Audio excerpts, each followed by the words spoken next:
Hello friends, bike academy में आप सभी का स्वागत है। आशा करता हूँ आप लोग अच्छे होंगे, अपनी पढ़ाई और सेहत का ध्यान काफी अच्छे से रख रहे होंगे। मेरा नाम योगेंद्र है और मैं आपको पीवाईक्यूज करा रहा हूँ इंडियन फिजिकल के लिए। तो इसमें हम टीजीटी पीजीटी के एग्जाम देख रहे हैं, जिसमें DSSP, KVS, NVS, EMRS, BPSC, UP जितने भी आपके एग्जाम्स हैं उन सारे क्वेश्चंस को हम देख रहे हैं, डिटेल्ड एनालिसिस कर रहे हैं। क्योंकि क्या होता है कि आपको पीवाईक्यूज तो हर जगह मिल जाएंगे, उनका एनालिसिस भी मिल जाएगा, लेकिन वो एनालिसिस आपके एग्जाम के पॉइंट ऑफ व्यू से कितना इंपॉर्टेंट है, क्या आने वाले जो क्वेश्चंस हैं उनकी एक्सप्लेनेशन आपके इन एक्सप्लेनेशन से मैच कर पाएगी कि नहीं कर पाएगी, इसलिए ये एक्सप्लेनेशन आपके लिए बहुत जरूरी होती है। ठीक है, तो स्टार्ट करते हैं हम। आज हमारा क्या टॉपिक रहेगा? रिवर। जैसे कि ये रिवर आपको दिखाई दे रही है, तो रिवर का टॉपिक रहेगा और रिवर के सारे क्वेश्चंस हम देखेंगे। पहले क्वेश्चन से स्टार्ट करते हैं। 120 क्वेश्चन हमारे 117 क्वेश्चन हो चुके थे, 118वां क्वेश्चन आज हम देखेंगे और 118 से लेके कब तक देखेंगे? 140 तक करने की कोशिश करेंगे। वीडियो थोड़ी सी लंबी हो जाएगी तो थोड़ा सा पेशेंस बना के रखिए, लेकिन आपके एग्जाम के लिए इंपॉर्टेंट है।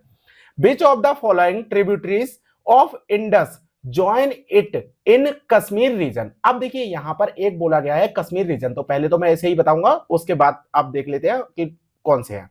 हुंजा, श्योक, नुब्रा, ये नुब्रा लिखा हुआ है, ठीक है, Nubra, more than one of the above या नन ऑफ द एबव।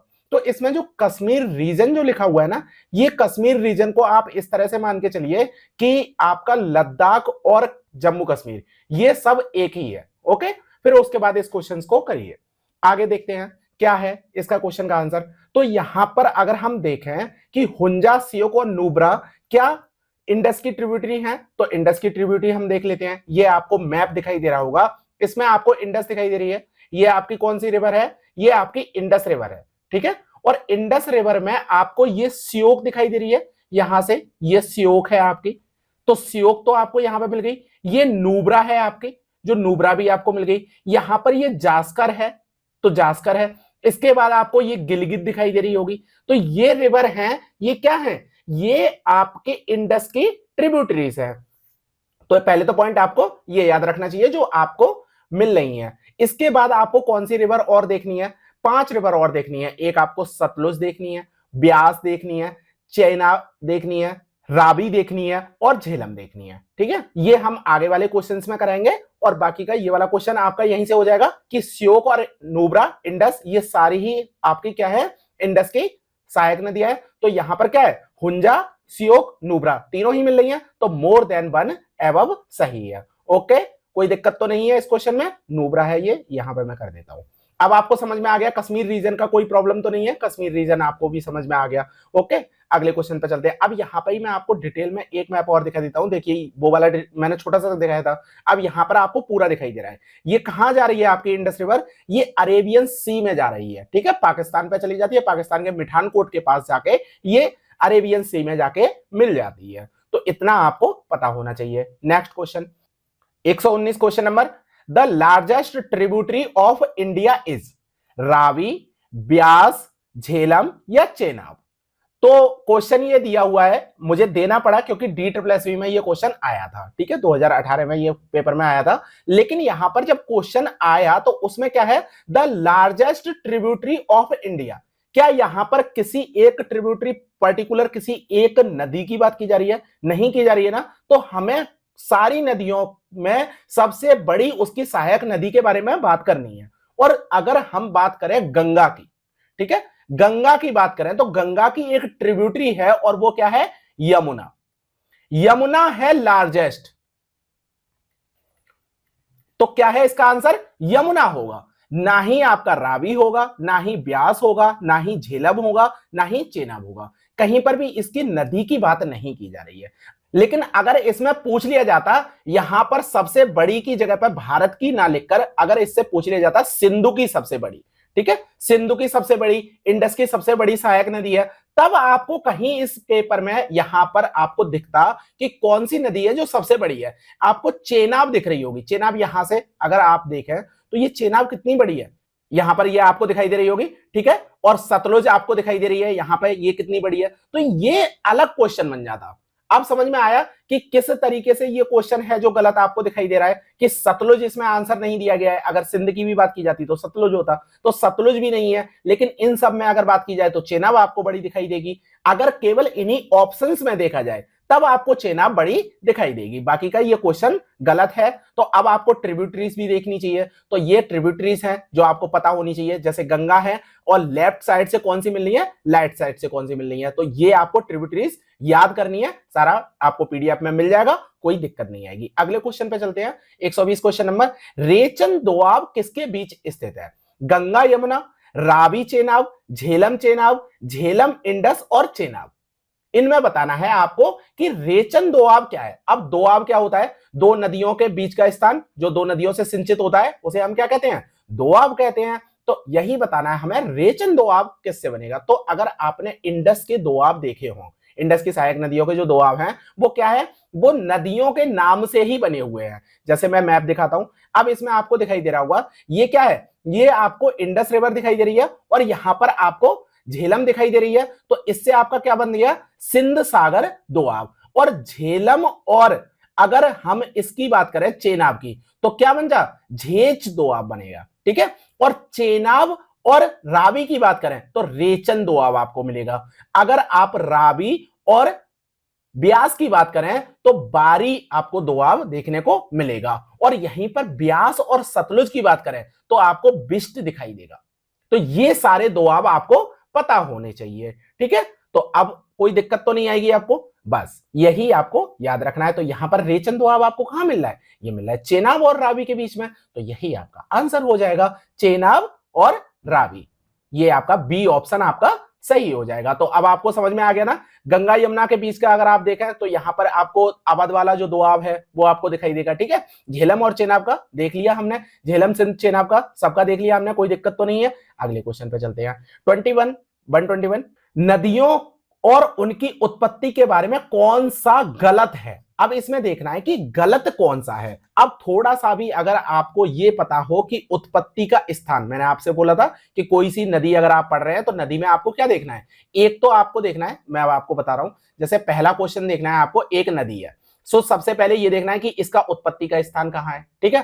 फिर उसके लेफ्ट साइड की जितनी भी नदियां हैं, जो सहायक नदियां हैं वो देखनी है, लेफ्ट साइड की याद करनी है। फिर राइट साइड की आपको याद करनी है, ठीक है। कौन कौन से राज्य से होकर जाती हैं, बेसिन कौन कौन से राज्य में बनाती हैं, ये 5 चीजें हैं जो आपको एक नदी के बारे में पता होना चाहिए। तो इतनी चीजें आपको याद रखनी है, ओके। तो हमेशा जब नदी पढ़े, मैंने मैप भेज दिया है आपको, उस मैप को आप देखना और एक एक करके एक एक नदी को देखना है। झेलम शेष नाग से निकलती है, पहला ऑप्शन। दूसरा ऑप्शन है हिमाचल प्रदेश में बंगाल बेसिन के पहाड़ों से ब्यास नदी निकलती है, हिमाचल प्रदेश में, ठीक है, याद रखना। अगला है चेनाब लाहौल में बारालाचाला के पास से निकलती है।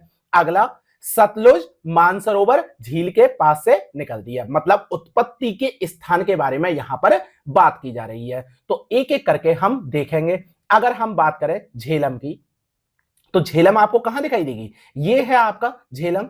और ये कहां से निकलती है? शेषचलम से ही निकलती है। यहां पर शेषचलम है जो आपको दिखाई देगा। तो पहला ऑप्शन तो आपका सही है। अब मैप आपको हर जगह पे नहीं मिलेगा, हर एक पॉइंट आपको लिखा नहीं मिलेगा, लेकिन फिर भी आपको थोड़ा सा ध्यान देना पड़ेगा।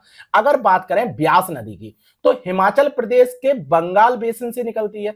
अगर आप ब्यास नदी की बात करें तो ब्यास कहां से निकल रही है? रोहतांग पास से निकल रही है।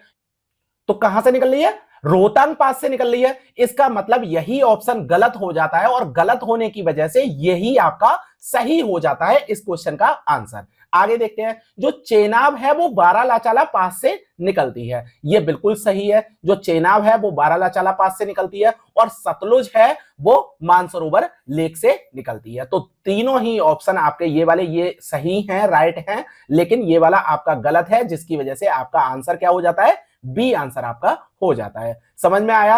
अब आपको सब ये रटना पड़ेगा, मैप में आपको नहीं मिलेगा, मैं आपको बता रहा हूं। जैसे झेलम का आपको याद करना पड़ेगा कि शेषनाग से निकलती है, ब्यास नदी कहां से निकल रही है, रोहतांग पास से निकल रही है, रोहतांग पास के पास से निकल रही है, रोहतांग दर्रे के पास से निकल रही है, ठीक है। उसके बाद चेनाब कहां से निकल रही है, बारालाचाला पास के पास से निकल रही है। इसके बाद सतलुज कहां से निकल रही है, मानसरोवर झील के पास से निकल रही है, इंडस कहां से निकल रही है। ये सारे आपको पॉइंट्स याद रखने पड़ेंगे। अगले क्वेश्चन पे चलें। इसमें से कौन सा विकल्प ब्यास नदी का उद्गम स्थल है? अभी थोड़ी देर पहले हमने देखा था, क्या है इसका? रोहतांग पास है। क्या हमें फिर से देखने की जरूरत है? इस जगह पर आपको ये रोहतांग पास देखने को मिलेगा, ठीक है। तो रोहतांग पास के पास से निकलती है ब्यास नदी। ओके, अगले क्वेश्चन पे चलते हैं। ये क्वेश्चन है जो आपके थोड़े से इजी होते हैं, कोई दिक्कत नहीं आती है, ठीक है, क्योंकि आपने थोड़ा बहुत देख लिया तो आपका हो जाएगा। अगर आपने कंफ्यूजन कर लिया तो नहीं होगा। आगे बात करते हैं 123। असम घाटी में ब्रह्मपुत्र नदी की लंबाई है। अब ये क्वेश्चन थोड़ा सा अजीब है। क्या 700 किलोमीटर है, 725 किलोमीटर है, 740 किलोमीटर है, उपरोक्त में से एक से अधिक, या नन ऑफ द एबव, ठीक है। तो क्या है कि असम घाटी, अगर ब्रह्मपुत्र की पूरी की बात करें, ब्रह्मपुत्र क्या है, ब्रह्मपुत्र कहां से आपको दिखाई देगी? अगर मैं मैप दिखाऊं एक, ये आपको मैप देखिए, ये क्या है, ये ब्रह्मपुत्र है, और ब्रह्मपुत्र यहां से निकलती है, तिब्बत से निकलती है, और तिब्बत से निकलती हुई यहां जाती है, और इसका नाम क्या होता है? सांगपो रिवर इसका नाम होता है यहां पर, ठीक है। इस जगह आएगी। फिर यहां पर आपका एक चोटी है, जिस चोटी का आपको नाम बताना है, उस चोटी का नाम क्या है मैं बता चुका हूं जब मैंने आपको पहाड़ी क्षेत्र दिखाया था। वहां से ये मुड़ जाती है यू आकार की, और यहां पर पहुंचती है, ठीक है। लोहित यहां पर मिलती है, और लोहित के साथ मिलते ही ये असम में प्रवेश करती है, और प्रवेश करने के बाद ये कहलाती है ब्रह्मपुत्र। तो ब्रह्मपुत्र जाके इस जगह पर पहुंच जाती है, ठीक है। इसके बाद ये पश्चिम बंगाल में नहीं जाती है, सीधे कहां जाती है? बांग्लादेश में जाती है। तो इस जगह तक, यहां से इस जगह तक, इसकी लंबाई पूछी है, ब्रह्मपुत्र की इस जगह पर लंबाई क्या है। तो इस जगह पर कितनी लंबाई है? आप दूसरे मैप में यहां पर देख लीजिए, ये पूछा गया है इस जगह पर, ठीक है। यहां से इस जगह की जो लंबाई है वो कितनी है? ये लोहित है जो आके मिल रही है ब्रह्मपुत्र में, ये लंबाई पूछी है, और ये लंबाई होती है 750 किलोमीटर, ठीक है। असम में ब्रह्मपुत्र 750 किलोमीटर का पूरा लंबाई तय करती है। तो आंसर आपका क्या हो जाएगा? आंसर आपका ई हो जाएगा, क्योंकि इसमें 750 नहीं है, तो मैं यहां पर लिख देता हूं 750 किलोमीटर। ओके, अब आपको याद रहेगा, पीडीएफ में भी आपको सही तरीके से मिल जाएगा। अगले क्वेश्चन पे चलते हैं। अब देखिए, ब्रह्मपुत्र के बारे में बहुत से क्वेश्चंस हैं, तो कुछ हम क्या करेंगे, ब्रह्मपुत्र के बारे में पूरा सा पढ़ लेंगे, ठीक है। निम्नलिखित में से कौन सा ब्रह्मपुत्र नदी का सबसे बड़ा निवासित नदी द्वीप है? ठीक है, इससे पूछा है कि हैबिटेट है, लार्जेस्ट हैबिटेट है रिवर में, ठीक है। आइलैंड एक पूछा है, आइलैंड का नाम क्या है? उस आइलैंड का नाम क्या? माजुली है, मेहरौली है, देवलीपुर है, उपरोक्त में से एक से अधिक है, या कोई नहीं है। तो मैं आपको बताऊं कि इसका नाम है माजुली, आपको याद रखना है। अब माजुली की लोकेशन देख लेते हैं। अगर हम असम की ही बात करें तो असम में हम जाएंगे, और असम में एक ये वाला आइलैंड है आपको, ठीक है। यहां पर आपको माजुली आइलैंड दिखाई देगा, ये ब्रह्मपुत्र ही है, और ब्रह्मपुत्र के बीच में ये आइलैंड है, ठीक है। और इस आइलैंड पे अगर आप सीआरपीएफ में सिलेक्ट होते हैं तो क्या होगा, इस जगह पर आपको कैंप देखने को मिलेगा सीआरपीएफ का, बहुत मजा आएगा अगर आप वहां जाएंगे तो अच्छा लगेगा, ठीक है। तो आप देखिए, यूपीएससी की भी तैयारी करिए साथ में, DSSP के साथ साथ। तो माजुली आइलैंड आपको यहां देखने को मिलेगा। कहां मिलेगा आपको? असम में देखने को मिलेगा, ठीक है। असम में ब्रह्मपुत्र नदी के बीच में आपको दिखाई देगा माजुली आइलैंड, और इसकी विशेषता क्या है? यहां पर निवास स्थान भी है, लोग यहां पर रहते हैं, अपनी दिनचर्या को चलाते हैं, मतलब वहां पर आपको खेती भी देखने को मिलेगी। ओके, अगले क्वेश्चन पे चलते हैं। अगला क्वेश्चन क्या कह रहा है? 125, read the following statement about Brahmaputra river. अब ब्रह्मपुत्र रिवर के बारे में फिर से क्वेश्चन आया, इसीलिए मैंने कहा था ब्रह्मपुत्र के बारे में पढ़ेंगे, तो इसी क्वेश्चन के बाद पहले ब्रह्मपुत्र के बारे में पढ़ लेते हैं। क्या है? स्टेटमेंट देखने हैं हमें, और ये बताना है कि करेक्ट आंसर कौन कौन से है। पहला स्टेटमेंट अगर हम पढ़ें तो क्या कहता है? तिब्बत में इस नदी में जल और सिल्ट की मात्रा बहुत अधिक होती है। अब ये तिब्बत की बात कर रहा है, तिब्बत में जल एवं सिल्ट की मात्रा अधिक होती है। अगला क्वेश्चन, भारत में यह नदी उच्च वर्षा वाले क्षेत्र से होकर गुजरती है। कौन से स्टेटमेंट सही है? दोनों सही है, दोनों गलत है, एक सही है दूसरा गलत है, दूसरा सही है पहला गलत है, यह आपको बताना है। तो अब देख लेते हैं ब्रह्मपुत्र के बारे में, पहले देख लेते हैं कि ब्रह्मपुत्र का क्या है, ठीक है, पहले तो मैं यही बता दूं कि जो तिब्बत से ये निकलती है, इस जगह से निकलती है ये नदी, यहां पर आपको दिखाई दे रही होगी, इसी जगह से, ये वाला जो मैप था हमने बताया था। तो इसका नाम क्या है, यहां पर है एक ग्लेशियर है जिसका नाम है चेमा युंगडुंग। ठीक है, चेमा युंगडुंग, ये आपको थोड़ा सा अटपटा नाम लगेगा क्योंकि ये चाइना का नाम है। ठीक है, तो चेमा युंगडुंग एक ग्लेशियर है जहां से ये ब्रह्मपुत्र निकल रही है और यहां पे भारत में प्रवेश करती है, लोहित में मिलती है, और उसके बाद बांग्लादेश में जाती है और नीचे जाके अपना क्या बनाती है, डेल्टा बनाती है, और कहां चली जाती है, बे ऑफ बंगाल में चली जाती है। तो इसी के बारे में हम पूरी विस्तार से जानकारी ले लेते हैं।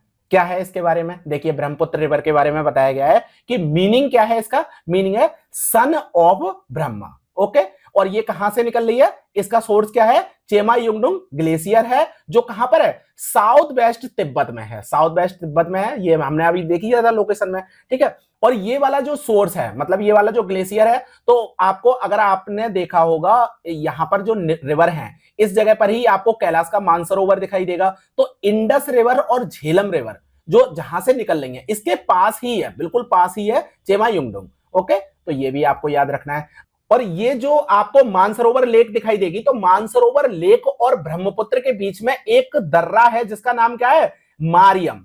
ठीक है, तो मारियम ला है जो आपको ब्रह्मपुत्र और मानसरोवर के बीच में दिखाई देगा। ब्रह्मपुत्र और मानसरोवर के बीच में कौन सा दर्रा मिलेगा आपको, मारियम दर्रा मिलेगा। अब ये रिवर अभी क्या नाम से जानी जा रही है, सांगपो रिवर के नाम से जानी जा रही है। और जैसे ही अरुणाचल प्रदेश में प्रवेश करती है, ये इस जगह पर अरुणाचल प्रदेश में जैसे ही प्रवेश करती है, यहां पर ये अरुणाचल प्रदेश में प्रवेश कर रही है, तो इसका नाम क्या हो जाता है, यहां पर नाम हो जाता है इसका देहांग। ठीक है, तो देहांग नाम आपको याद रखना है। अरुणाचल प्रदेश में पहुंच गई, अरुणाचल प्रदेश के बाद जैसे ही ये लोहित में मिलती है, अभी क्या कहलाती है, अभी तो ये देहांग कहला रही है, और ये देहांग जैसे ही लोहित में मिलती है, लोहित में मिलने के बाद इस रिवर का क्या नाम हो जाता है, ब्रह्मपुत्र रिवर हो जाता है। तो लोहित और दिबांग दो रिवर हैं जो यहां पर ही आपको देखने को मिलेगी। तो ये ट्रिब्यूटरी भी आपको याद रखनी है, ब्रह्मपुत्र रिवर की है। अब इसके बाद, अब केवल ये ब्रह्मपुत्र के नाम से ही नहीं जानी जाती, ब्रह्मपुत्र रिवर जब बांग्लादेश में प्रवेश करती है, बांग्लादेश में मैंने बताया था, उसके बाद क्या जाती है, असम के बाद सीधे बांग्लादेश में जाती है, और बांग्लादेश में जैसे ही जाती है वैसे ही इसका नाम क्या पड़ जाता है, जमुना पड़ जाता है। तो ये भी आपको याद रखना है। अब क्या होता है, जैसे ही जमुना बनी है, अब जमुना मर्ज होगी गंगा में। ठीक है, तो यहां पर जमुना गंगा में जैसे ही मर्ज होती है, उसके बाद एक डेल्टा का निर्माण होता है। गंगा और जमुना का डेल्टा क्या कहलाता है, सुंदरबन का डेल्टा कहलाता है। तो ये भी आपको याद रखना है। ठीक है, तो इतने पॉइंट हैं, 5-6 पॉइंट है जो मैंने आपको बता दिए, और ये सारे ही आपको याद रखने हैं। अभी तक इन पे क्वेश्चंस नहीं बने हैं, वो वाले क्वेश्चंस आपके बनने की संभावना बहुत ज्यादा होती है। तो क्या क्या याद रखना है आपको, एक तो चेमा युंगडुंग ग्लेशियर आप याद रखेंगे। ठीक है, और ब्रह्मपुत्र और मानसरोवर के बीच में कौन सा दर्रा है, वो मारियम दर्रा है, ये आपको याद रखना है।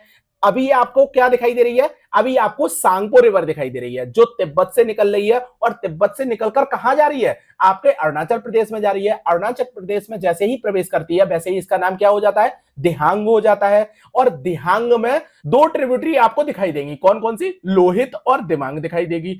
अब ये क्या हो रही है, आगे जैसे ही जाती है वैसे ही किस नाम से जानी जाती है, ब्रह्मपुत्र के नाम से जानी जाती है। ब्रह्मपुत्र रिवर प्रवेश करती है बांग्लादेश में, बांग्लादेश में जाते ही इसका नाम क्या हो जाता है, जमुना हो जाता है। और जमुना और गंगा मिलती है आपस में और एक डेल्टा का निर्माण करती हैं, और उस डेल्टा का क्या नाम है, सुंदरबन का डेल्टा है। अब हमें सुंदरबन के डेल्टा के बारे में भी बहुत ज्यादा जानकारी होनी चाहिए, तो इसे हम बाद में पढ़ेंगे जब सुंदरबन डेल्टास के बारे में हम देखेंगे। मतलब जितने भी नेशनल पार्क हैं वो सब हम पढ़ेंगे ना, तब उस समय सुंदरबन के बारे में पूरी जानकारी लेंगे। ओके, तो इतना अभी नदी के बारे में आपको पता होना चाहिए। आगे अगर हम नदी के बारे में बात करें तो आपको क्या है, अब ये देखिए यहां पर रीजन है, तो रीजन में कौन कौन से नाम है ये आपको पता होना चाहिए। ठीक है, तिब्बत में क्या है, सांगपो रिवर है। उसके बाद चाइना में, तिब्बत के बाद चाइना में जाती है तो ये यारलुंग सांगपो रिवर कहलाती है। ठीक है, यारलुंग कहलाती है, तो यारलुंग आपको याद रखना है। उसके बाद असम वैली में जाती है तो यहां पर दिहांग कहलाती है अरुणाचल प्रदेश में, और आगे जाके क्या कहलाती है, ब्रह्मपुत्र कहलाती है। बांग्लादेश में जाते ही ये जमुना बन जाती है, और बांग्लादेश में आगे बढ़ेगी तो पद्मा रिवर के नाम से भी कहीं जाना जाता है इसे, और मेघना रिवर के नाम से भी जाना जाता है। ओके, तो ये सारे नाम हैं जो आपको याद रखने हैं इसके पूरे। अब देख लेते हैं इसकी ट्रिब्यूटरीज। ट्रिब्यूटरीज अगर हम देखें तो लेफ्ट साइड और राइट साइड, यही मैंने आपको बताया था ना, तो ये आपको याद रखने हैं। अब इसमें ये रिवर है, लिहासा, न्यांग, लोहित, ये आपको याद रखने हैं जो लेफ्ट साइड में मिल रही है। और राइट साइड में कौन कौन सी हैं, जैसे आपको तीस्ता दिखाई देगी, ठीक है, सुवर्णश्री आपको दिखाई देगी। ये रिवर है जो आपको याद रखनी है, जो राइट साइड से मिलती है। तो ये सारे ही नाम आपको याद रखने हैं, ये आपके लिए इंपॉर्टेंट है।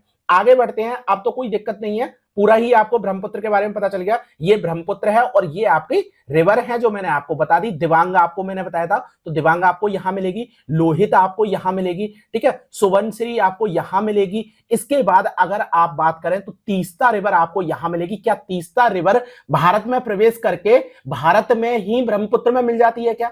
ये आपको क्वेश्चन है जो आपको बताना है, ठीक है। इसके बाद आपको और भी रिवर दिखाई देंगी। मानस रिवर है, ये मानस रिवर इंपॉर्टेंट है। तो ये जो कुछ इंपॉर्टेंट है ये आपको याद रखने हैं, सारे ही आप देख लेना है, एक बार में आपको समझ में आ जाएगा, ठीक है। तो कोई दिक्कत तो नहीं है। अब कोई दिक्कत हो तो मुझे बताइए। अरे क्वेश्चन और रह गया आपका, तो वो क्वेश्चन भी हम देख लेते हैं।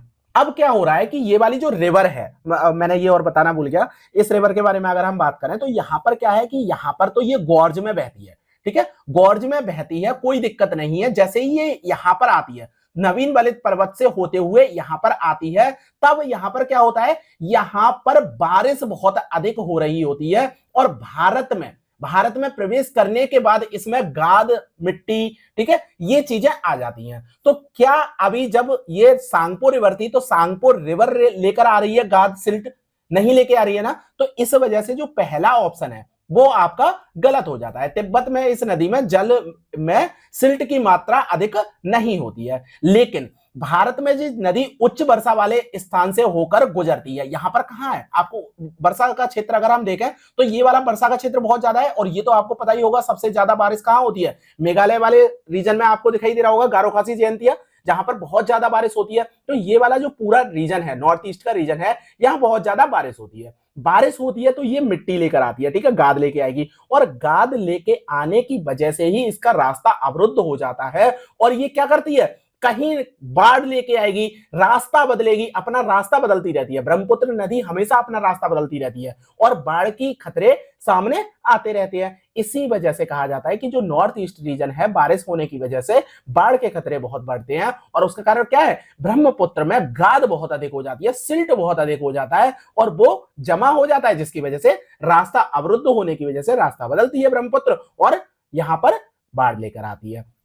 अब समझ में आ गया पूरा कॉन्सेप्ट। तो यही कॉन्सेप्ट है, इससे दूसरा ऑप्शन तो आपका सही हो जाता है, उच्च वर्षा वाले स्थान से जाती है। तो अब पहला गलत है, दूसरा सही है, आपको डी ऑप्शन दिखाई देगा। समझ में आ गया। अगले क्वेश्चन पर बढ़े, कोई दिक्कत तो नहीं है। अगला क्वेश्चन क्या है, निम्नलिखित नदियों में तीस्ता नदी किसकी सहायक नदी है?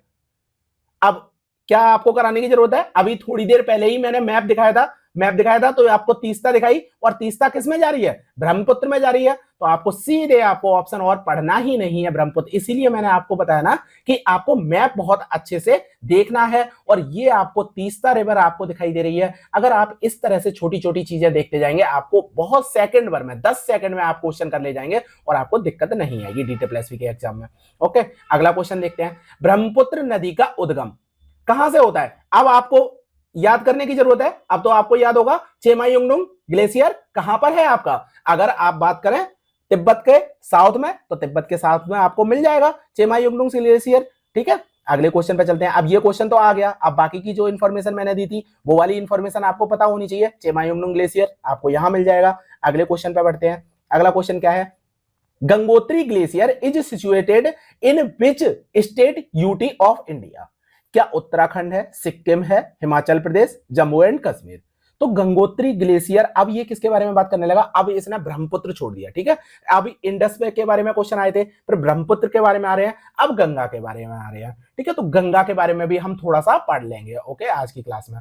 तो अब हम बात करें Brahmaputra glacier, sorry, Gangotri glacier की। तो गंगोत्री ग्लेशियर आपको कहां मिलेगा? गंगोत्री ग्लेशियर दिखाई देता है आपको उत्तराखंड में। अगर उत्तराखंड में उत्तरकाशी की बात करें तो यहां पर ये आपका उत्तराखंड है ना, ये आपका उत्तराखंड है, ये पूरा आपको रीजन उत्तराखंड का दिखाई दे रहा है, तो इसमें ही आपको गंगोत्री ग्लेशियर देखने को मिलता है। तो एक एक करके इंफॉर्मेशन गंगा की भी देख लेते हैं, तो गंगा के में आगे आएंगे जो क्वेश्चन उसमें दिक्कत नहीं आएगी। इस नदी को देखें तो इस जगह पे आपको दिखाई दे रही है ये गंगा नदी। अब मैंने यहां पर इस जगह की अभी मैं थोड़ी देर बाद बात करूंगा, अभी पहले नीचे की बात करते हैं, ठीक है। ये आ रही है यहां पर, और यहां पर जैसे ही राजमहल की हिल्स दिखाई दी, वैसे ये कहां मुड़ रही है, नीचे मुड़ती हुई दिखाई दे रही है। नीचे जैसे ही आपको दिखाई देगी वैसे ही ये दो भागों में विभाजित हो गई, ठीक है, दो भागों में विभाजित हो गई, और एक भाग है ये कहलाता है पद्मा, और ये पद्मा ही आपको क्या कर रही है, ब्रह्मपुत्र से मतलब जमुना से मिल रही है। ओके, तो गंगा नदी जमुना से मिलती है और पद्मा बनती है, और फिर यहां पर सुंदरबन का डेल्टा आपको देखने को मिलता है। ये तो आपकी नॉर्मल बात हो गई।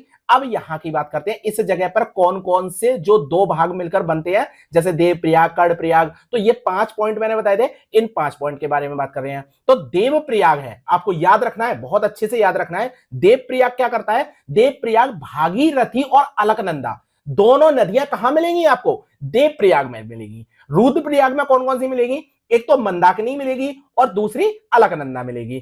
तीसरा जो नंदप्रयाग है, नंदप्रयाग में नंदाकिनी और अलकनंदा मिलेगी। कर्णप्रयाग में आपको पिंडार और अलकनंदा देखने को मिलेगी। इसके बाद विष्णुप्रयाग की बात करें तो विष्णुप्रयाग में आपको धौली गंगा और उसके बाद अलकनंदा देखने को मिलेगी। अगर मैप में देखें इसे तो मैप में आपको दिखाई देगा, ये वाला मैप है। अब देखिए ये क्या हो रहा है, ये आपको अलकनंदा दिखाई दे रही है, अलकनंदा।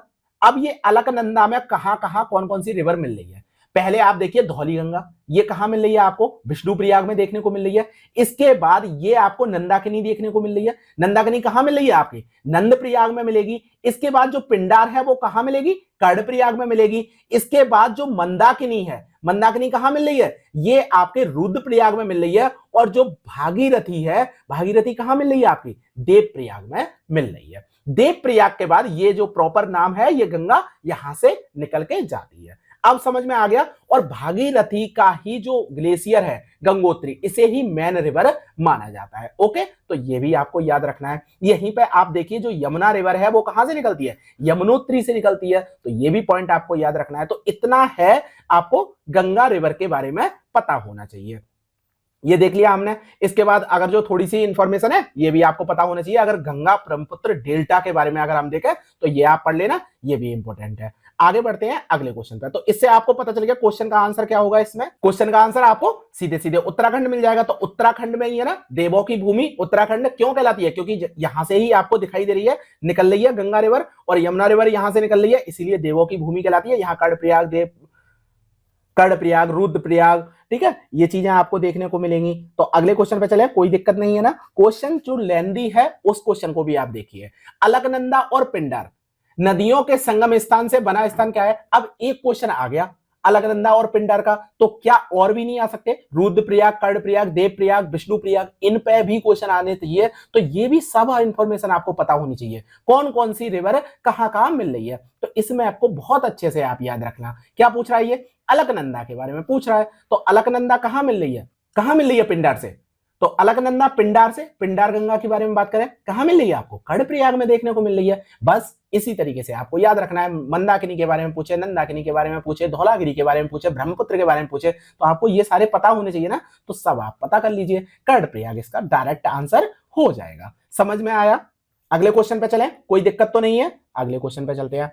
अलकनंदा नदी किस ग्लेशियर से निकलती है, क्या आप इस क्वेश्चन को भी देखने की जरूरत है। Siachen glacier, Pindari glacier, Gangotri glacier और सतोपत ग्लेशियर। अब ये आपको थोड़ा सा याद रखना पड़ेगा, क्योंकि अभी तक मैंने पिंडार रिवर का जो मैंने आपको दिखाया था ना, अलकनंदा रिवर, ये अलकनंदा रिवर है, ये यहां से निकल रही है बद्रीनाथ से, और यहां पर ही एक ग्लेशियर है। उस ग्लेशियर का क्या नाम है ये आपको पता होना चाहिए। उस ग्लेशियर का नाम है, नाम याद रखिए, सतोपत। ठीक है, तो ये मैं आपको मैप में ही लिख दे रहा हूं, तो अब आपको याद रहेगा। ठीक है, सतोपत यहां पर है, जो बद्रीनाथ है तो बद्रीनाथ के पास ही है सतोपत। तो सतोपत ग्लेशियर से ये निकल रही है, ग्लेशियर से क्या निकल रही है, आपकी अलकनंदा निकल रही है। तो ग्लेशियर के नाम भी आपको पता होना चाहिए। बद्रीनाथ से तो निकल रही है, लेकिन सतोपत ग्लेशियर से निकल रही है। बाकी के आपको पता है, बाकी के ये कहां है, सियाचिन ग्लेशियर मैं आपको दिखाई चुका हूं, पिंडारी ग्लेशियर आपको देखना है, गंगोत्री ग्लेशियर मैं दिखा चुका हूं, तो पिंडारी ग्लेशियर आपका रह जाता है, आपको मैप में देखना है किस जगह पर है ये। ओके, अगले क्वेश्चन पे चलते हैं। अब ये अलकनंदा के बारे में मैंने आपको बता दिया है, आप पढ़ लेना सब, क्योंकि आपको इंफॉर्मेशन चाहिए होती है ना, तो इस वजह से इस बार मैंने डाला है पूरा। आपको फैक्चुअल इंफॉर्मेशन भी देने के लिए मैंने सब कुछ डाल दिया है कि आप पढ़ भी लें, क्योंकि ट्रिब्यूटरीज आपको याद रखनी है, जैसे मंदाकिनी, नंदाकिनी है, पिंडार है, ठीक है, ये आपको याद रखनी है। सतोपत देखिए यहां पे लिखा हुआ है, ये सतोपत, सतोपत से निकलती है ये ग्लेशियर से, आपको याद रखना है। और ये सतोपत ग्लेशियर कहां है, उत्तराखंड में, ये भी आपको याद रखना है। अगले चलते हैं। निम्नलिखित में से कौन सी नदी अत्यधिक प्रदूषित है? अगर आप दिल्ली में रह रहे होंगे या अगर दिल्ली के इलेक्शन देखे होंगे, किस पे हार गए केजरीवाल जी? यमुना नदी पर हार गए, ठीक है। यमुना नदी का जो स्तर है वो इतना बेकार है, और अब तो मैं क्या बताऊं, जो अभी जैसे अभी वो हुआ है ना, ये हमारा जो 12 साल बाद जो होता है महाकुंभ, तो महाकुंभ के बाद एक रिपोर्ट आई है कि यहां पर जो महाकुंभ संगम है, तो इसका पानी इतना गंदा हो गया है कि बैक्टीरिया इसमें बहुत ज्यादा बढ़ गए हैं। अगर आप यहां पर नहाते हैं तो बीमारी लेकर आएंगे, और ये गवर्नमेंट की ही रिपोर्ट है, ठीक है, मैं कहीं इधर उधर से नहीं बोल रहा हूं, तो ये आपको पता होना चाहिए, ठीक है। यमुना रिवर है वो कहां मिल रही है, आपके प्रयाग में मिल रही है, ठीक है, तो संगम पे मिल रही है, तो इस वजह से गंदा तो होगा ही, सब जगह ही गंदा होगा, तो ये आपको तो पता ही होना चाहिए, इस जगह पे तो कोई इंफॉर्मेशन नहीं चाहिए ना। तो गंगा रिवर, यमुना रिवर का भी हम देख लेते हैं। यमुना रिवर अगर आप देखें तो ये है आपकी यमुना रिवर, यमुनोत्री से निकलती है। यमुनोत्री से निकलकर आगे अगर ऊपर देखें तो ये कहां मिल रही है, आपके प्रयागराज में मिल रही है, प्रयागराज है ये, ठीक है, प्रयागराज, यहां पर गंगा से मिल जाती है। तो अगर आपके साउथ की नदियां देखें, इसकी मतलब दक्षिण से कौन कौन सी नदियां जा रही हैं, तो आपको एक चंबल दिखाई देगी, उसके बाद आपको सिंध दिखाई देगी, उसके बाद आपको बेतवा दिखाई देगी, केन दिखाई देगी। तो इन नदियों के बारे में पता होना चाहिए। ओके, तो एक एक करके इनके बारे में भी देखेंगे, क्वेश्चन जो आए हैं वो भी हम सब देख लेंगे। अगला क्वेश्चन है 132वां क्वेश्चन नंबर, निम्नलिखित में से कौन सी गंगा नदी की सबसे लंबी सहायक नदी है? तो मैप में देखने की जरूरत ही नहीं है, ये तो आपको पता ही होगा, यमुना है, गोमती है, कोसी है या सोन है, आपको यमुना दिखाई देगी। लेकिन मैप में देख लीजिए कहां कहां है, गोमती, कोसी और सोन। तो अगर आप देखें ये क्या है, ये आपको यमुना दिखाई देगी, तो यमुना तो आपकी सबसे बड़ी होगी गंगा की, ठीक है। इसके बाद अगर आप गोमती देखें इस जगह पर, ये आपकी गोमती है, ठीक है। उसके बाद अगर कोसी देखें, बिहार का शोक, ये कोसी रिवर है। उसके बाद कौन सी रह गई, एक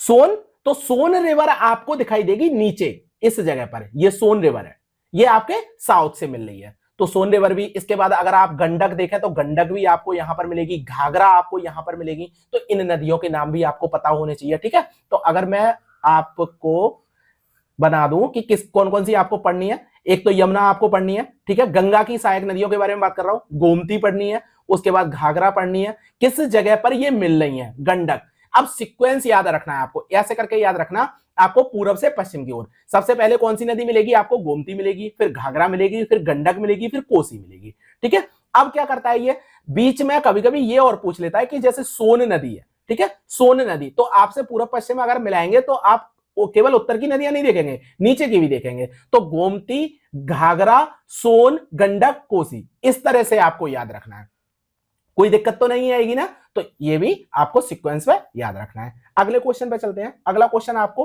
133, निम्नलिखित नदियों में से यमुना की सहायक नदी कौन सी है? सोन अभी काट दी थी हमने, ठीक है। उसके बाद गोमती, चंबल, शारदा। अगर हमने थोड़ी देर पहले ही मैप दिखाया था, उस मैप को अगर आपको याद हो तो क्या कौन सी सहायक नदी है, आपकी चंबल है, थोड़ी देर पहले ही हमने देखा था। आप देखिए यहां पर आप देख लीजिए, ये आपकी क्या दिखाई दे रही है, चंबल नदी दिखाई दे रही है। चंबल के बाद आपको कौन सी दिखाई देगी, बेतवा दिखाई देगी। तो ये नदियां हैं, ये बड़ी बड़ी नदियां हैं। अगर छोटी नदियों की भी हम बात करें तो इस जगह पे हमने देखा था, ये सिंध भी आपको बीच में दिखाई देगी, केन आपको दिखाई देगी, ठीक है। तो ये भी आपको चारों नदियों के बारे में पता होना चाहिए। अब चंबल नदी के बारे में आपको बहुत ज्यादा डिटेल में पढ़ना है, ठीक है। चंबल नदी काफी बड़ी नदी है और इसमें भी आपको देखना है कि इसकी भी ट्रिब्यूटरी कौन कौन सी है। अगले क्वेश्चन को अगर हम देखें, कोसी मैदान की समुद्र तल से ऊंचाई क्या है? मुझे नहीं पता इसका आंसर, ठीक है, छोड़ दें इस क्वेश्चन को। अगला क्वेश्चन देखते हैं, निम्नलिखित में से किस नदी को बिहार का शोक कहा जाता है? अब बिहार का शोक किस नदी को कहा जाता है? कोसी नदी को ही कहा जाता है। कोसी नदी को क्यों कहा जाता है? क्योंकि हमने ब्रह्मपुत्र के बारे में बात की थी, तो ब्रह्मपुत्र क्या कर रही थी? अपने साथ सिल्ट लेके आ रही थी और वो जमाव कर रही थी, और उसकी वजह से उसका क्या हो रहा है? रास्ता बदल रहा है। रास्ता बदलने की वजह से बाढ़ लेकर आ रहे हैं और बहुत ज्यादा जनधन की हानि होती है। वैसे ही कोसी रिवर है। कोसी रिवर क्या कर रही है? आप कोसी रिवर की अगर आप लोकेशन देखें, इस मैप में देखिए आप कोसी रिवर, कोसी रिवर आपको कहां मिलती दिखाई दे रही है? ये आपका कौन सा रीजन है? ये आपका बिहार वाला रीजन है, और बिहार वाले रीजन में ही कोसी आपको बहती हुई दिखाई दे रही है, जहां गंगा से मिल रही है। तो ये क्या कर रही है? ये नदी अपना रास्ता बार बार बदलती है और बिहार में बाढ़ लेकर आती है, बहुत ज्यादा बाढ़ लेकर आती है। अब आप कहेंगे अगर बाढ़ लेके आती है तो ये अपने आसपास ही तो लेके आती है, तो लोग आसपास से हट क्यों नहीं जाते? क्योंकि यहां पर क्या कौन से मिलते हैं? मैदान, खादर के मैदान मिलते हैं और बहुत ज्यादा उपजाऊ होते हैं, वहां पर तो लोग निवास करेंगे ही। समझ में आया ना? तो इसी वजह से गड़बड़ हो जाती है और दिक्कत आने लगती है। तो इसके बारे में अगर हम देखें थोड़ा सा कोसी के बारे में, तो ये क्या है? इसकी 7 हिमालयन ट्रिब्यूटरीज हैं जिनके बारे में आपको पता होना चाहिए। जैसे अरुणा आपको दिखाई देगी, सोन कोसी दिखाई देगी, बोटे कोसी दिखाई देगी। तो ये हैं आपके जो कहां से निकल रहे हैं? तिब्बत से ही निकल रही हैं। ये वाली नदियां भी तिब्बत से निकल रही हैं, जो आपको सप्तकोसी में मिलती हुई दिखाई देंगी, मतलब कोसी रिवर में आपको मिलती हुई दिखाई देंगी। अब इसमें भागमती है एक। भागमती क्या है? ये कोसी की ट्रिब्यूटरी है, ये भी आपको याद रखना है, ये भी बहुत इंपॉर्टेंट है। अब क्या हो रहा है? ये वाली जो बिहार का शोक कहला रही है, ये भी पता है आपको क्यों कहला रही है? क्योंकि हैवी सिल्ट लेकर आती है अपने साथ साथ, और मॉनसून के सेशन में ऐसा होता है, बारिश होती है, बारिश होते ही सिल्ट लेके आ रही है और अपना रास्ता बदल रही है। बिहार का शोक सोरो ऑफ बिहार कहलाती है इसी वजह से। तो इतनी आपको इंफॉर्मेशन पता होनी चाहिए थी कोसी के बारे में। तो सोरो ऑफ बिहार कौन है? कोसी है। अगले क्वेश्चन पे चलते हैं। 136, निम्नलिखित नदियों में से किसको बिहार का शोक कहा जाता है? कोसी। आगे बढ़ते हैं। ये क्या लिख गया हिंदी में भाई? कोसी, यहां सोन, मात्रा से गड़बड़ हो गई। बिहार का शोक कहलाती है कोसी। ओके, अगला क्वेश्चन पे चलते हैं। कोसी नदी निम्नलिखित में से किसकी सहायक नदी है? क्या बताने की जरूरत है? ब्रह्मपुत्र की सहायक नदी है क्या? इंडस की है? गंगा की है? नर्मदा की है? बताइए आप। आपको दिखाई दे रहा है? अभी मैप दिखाया था, उस मैप में क्या देखा था आपने? कहां मिल रही है? ये गंगा में मिल रही है। तो गंगा की सहायक नदी है कोसी। मैप में दिखा दूंगा, मैप में देख लेते हैं आप। ये देखिए मैप, यहां पर कहां मिल रही है? ये गंगा में मिल रही है, तो गंगा की सहायक नदी है। अभी थोड़ी देर पहले ही सारी बताई थी ना मैंने नदियां, तो आपको यही याद रखना है इसी तरीके से। अगले बात करें 138, सोन रिवर के बारे में पूछ रहा है कि रीवा के दक्षिणी भाग में जो खेंजुआ कटकों पर बहने वाली सोन नदी का उत्कृष्ट उदाहरण है। अब सोन नदी किसका उत्कृष्ट उदाहरण है? क्या पूर्ववती नदी है? ये क्या लिख गया है? पूर्ववर्ती नदी है क्या? पूर्वानुवर्ती नदी है क्या? अध्यारोपित नदी है क्या? उपरोक्त में से कोई नहीं।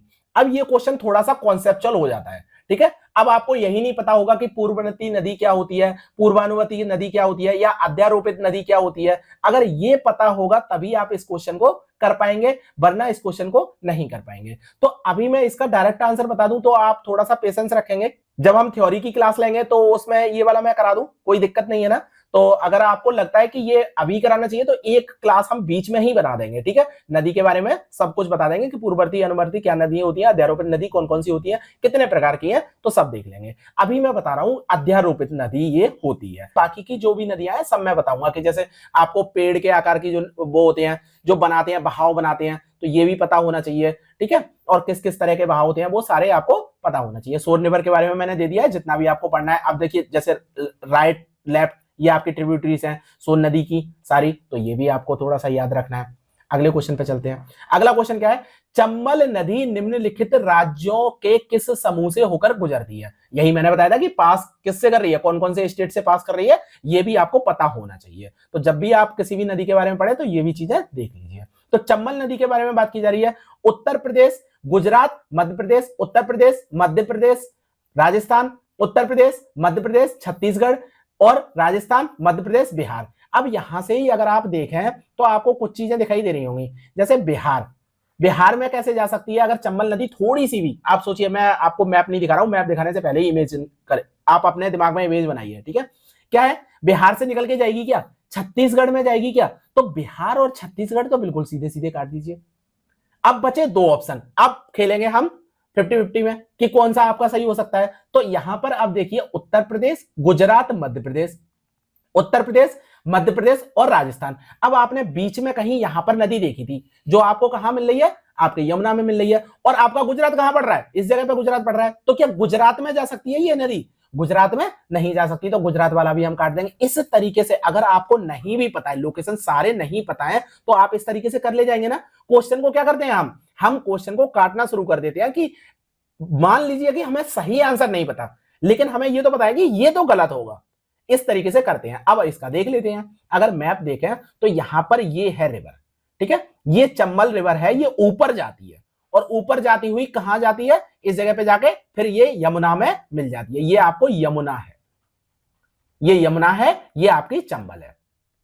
तो ये आपको याद रखना है। और चंबल नदी अभी मैंने बताई थी अध्यारोपित नदी है। तो कहां से जा रही है, ये आपको मध्य प्रदेश का मैप दिखाई दे रहा है, ये एमपी का दिखाई दे रहा है। इसके बाद ये वाला है, ये आपको राजस्थान दिखाई देगा, ठीक है। और ये वाला एरिया कौन सा है, ये यूपी दिखाई देगा। तो मध्य प्रदेश, राजस्थान और यूपी 3 राज्यों से होकर जा रही है। तो मध्य प्रदेश मतलब उत्तर प्रदेश, मध्य प्रदेश, राजस्थान, ठीक है, समझ में आया।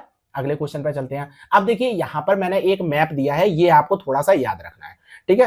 क्या याद रखना है कि इस पर 4 बांध बने हुए हैं, ठीक है। और 4 बांध कौन कौन से बने हुए हैं, इनके नाम सीक्वेंस में जरूर याद रख लेना। ओके, सीक्वेंस में क्या याद रखोगे, जैसे आपको दिखाई दे रहा है ये गांधी सागर, तो पहला आपको गांधी सागर याद रखना है, दूसरा आपको राणा प्रताप सागर, दूसरा आपको याद रखना है, तीसरा आपको जवाहर सागर, जवाहर सागर ये आपको याद रखना है तीसरे नंबर पर, और चौथा आपको क्या दिखाई देगा, कोटा, तो ये आपको चौथा याद रखना है, ठीक है। चारों सागर के नाम आपको याद रखने हैं, चंबल नदी के ऊपर ये बने हुए हैं, क्या है, बांध है ये आपको याद रखने पड़ेंगे, क्योंकि अभी तक क्वेश्चन नहीं आया, लेकिन मुझे लगता है कि इस पर क्वेश्चन बन सकता है और सीक्वेंस में बनेगा, इसी तरीके से बनेगा कि गांधी सागर, राणा प्रताप, जवाहर, कोटा, इस तरीके से क्वेश्चन बन सकता है। अगले क्वेश्चन पे आते हैं। बांग्लादेश में स्थित यमुना, पगरा, मेघना, दोआब में सागर तल की ऊंचाई है। अब अगर आपको इसके बारे में भी नहीं पता तो फिर मैं बताता हूं।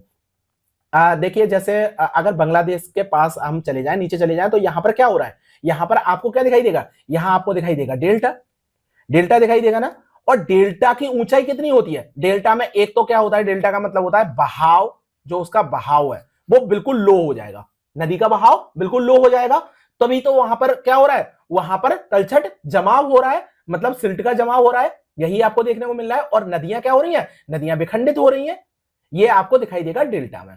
तो बहाव, और उसके बाद ये समुद्र तल से थोड़ा ही ऊंचा होगा, ठीक है, समुद्र तल से थोड़ा सा ऊंचा होगा। तो बहुत कम ऊंचा होने का डायरेक्ट ही मैं बता दे रहा हूं, 20 से 50 मीटर है बांग्लादेश के, अगर हम सुंदरबन डेल्टा के आसपास के क्षेत्र की बात करें, यमुना, पगरा और मेघना की बात करें, ठीक है। तो ये आपको क्या मिलेगा, 20 से 50 मीटर दिखाई देगा।